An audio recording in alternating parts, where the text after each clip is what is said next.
Praise the Lord. கர்த்தருடைய பரிசுத்த நாமம் மகிமைப்படுவதாக. இன்றைக்கு தாவீதுடைய குணாதிசயங்கள்ல 5வது காரியத்தை பற்றி நாம் பார்க்க போகிறோம். தன் மேல் இருந்த அபிஷேகத்தை காத்து கொள்கிறவனாய் இருந்தான். தன்னிடத்தில் இருந்த பரிசுத்த ஆவி தன்னை விட்டு எடுபட்டு போகக்கூடாது என்பதிலே உறுதியா இருந்தான். அதற்கு ஆதாரமே ஒரு வசனத்தை வாசிக்கலாம்.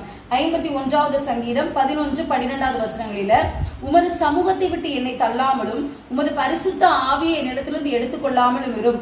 உமது இரட்சணியத்தின் சந்தோஷத்தை திரும்பவும் எனக்கு தந்து உற்சாகமான ஆவியை தாங்கும்படி செய்யும் என்று சொல்லி கர்த்தரை நோக்கி விண்ணப்பம் பண்ணுகிறான். அவன் பத்சேபாளிடத்தில் பாவம் செய்த போது நாத்தான் தீர்க்கதரிசி மூலமாய் அவன் செய்த பாவத்தை கற்று உணர்த்துகிறார்.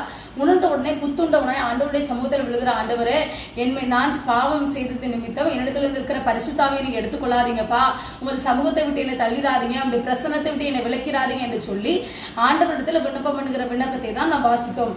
ஆமாங்க, இந்த தாவீதிடத்துல இப்படிப்பட்ட ஒரு குணாதிசயம் காணப்பட்டது. தன்னிடத்துல பரிசுத்தாவி நஷ்டப்பட்டு போகக்கூடாதுன்னு சொல்லி சவுலை அபிஷேகம் பண்ணது கர்த்தர் தான். ஆனால் இந்த சவுல் கர்த்தருக்கு கீழ்ப்படியாதபடினாலே அவனுக்குள்ள ஒரு பொல்லாத ஆவி அவனுக்குள்ள கிரியை செய்தது. பரிசுத்த ஆவியானவர் அவனை விட்டு எடுபட்டு போனார். ஆனா இந்த சவுலுக்கு அதை பற்றி எல்லாம் கவலை இல்லை.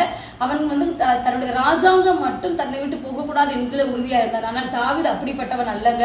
அவன் தன்னிடத்தில் இருந்த பரிசுத்த ஆவி நஷ்டப்பட்டு போகக்கூடாது என்று சொல்லி ஆண்டவர் நோக்கி கெஞ்சுகிறான். ஆண்டவரே, நான் எப்பொழுதுமே உங்க பிரசன்னத்தில் இருக்கணும்ப்பா, பரிசுத்தாவி என்கிட்ட இருக்கணும் ஆண்டவரே, உங்களுடைய நல்லாவே என்னை செம்மையான வழியில் நடத்தணும் சொல்லி ஒவ்வொரு நாட்களும் ஆண்டவருடைய சமூகத்தை வாஞ்சிக்கிறவனா இருந்தான். இப்படிப்பட்ட குணாதிசயம் நமக்கு காணப்படுகிறதா?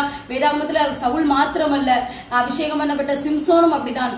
ஆனால் இந்த தாவீதிடத்தில் மட்டும்தான் தன்னிடத்தில் இருக்கிற அபிஷேகம் நஷ்டப்பட்டு போகக்கூடாது என்பதை அவன் காத்து கொண்டு அதுல அந்த அபிஷேகத்துக்காக ஆண்டவர் சமூகத்தில் விழுந்து கிடக்கிறவனா இருந்தான். இப்படிப்பட்ட குணாதிசயம் இன்றைக்கு நம்மிடத்தில் காணப்படுமா?